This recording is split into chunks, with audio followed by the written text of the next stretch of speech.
Hi! Welcome to యార్ entertainment. నేను మీ సఫియా. ఈరోజు 'బిగ్ బాస్ 8' గురించి మాట్లాడుకుందాం. అసలు 'బిగ్ బాస్' హౌస్‌లో ఏం జరుగుతుంది? అసలు నిఖిల్ గేమ్ ఆడడానికి వచ్చాడా? లేకపోతే అందరికి హెల్ప్ చేయడానికి వచ్చాడా 'బిగ్ బాస్‌కి'? ఆహ్, ఈరోజు ఇంటి సరుకు విషయంలో కావాలనే ఓడిపోవాలనే ఉద్దేశంతోటి మణికంఠను గేమ్‌కి అప్పగించాడు. అసలు ఈ సీజన్ మాత్రం చాలా బోర్‌గా ఉంది. ఏం నచ్చడం లేదు. కానీ యష్మి అయితే సూపర్‌గా ఆ గేమ్ ఆడుతుంది. చాలా కాన్ఫిడెన్స్‌గా ఉంది.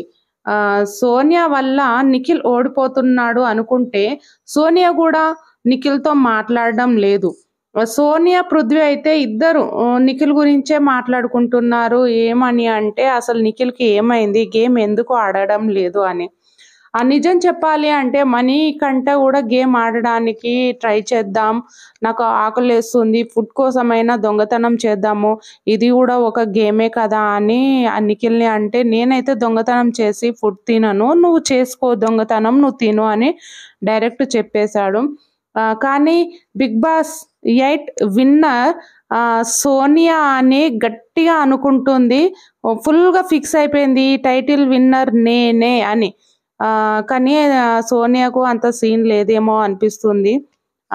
సీత మణికంఠ ఫుడ్ గేమ్‌లో పార్టిసిపేట్ చేశారు. కానీ సీత గెలిచింది. మణికంఠ ఓడిపోవడం జరిగింది. హ్మ్. ఈ 'బిగ్ బాస్ 8లో' వీక్ ఎవరున్నారు అంటే ఓన్లీ నిఖిల్ మాత్రమే వీక్ ఉన్నాడు. అసలు గేమే ఆడడం లేదు.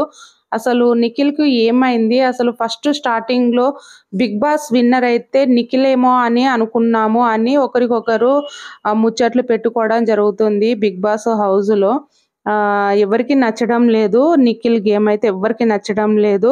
సోనియా తప్పేం లేదనిపిస్తుంది. యష్మి చాలా అంటే చాలా బాగా ఆడుతుంది.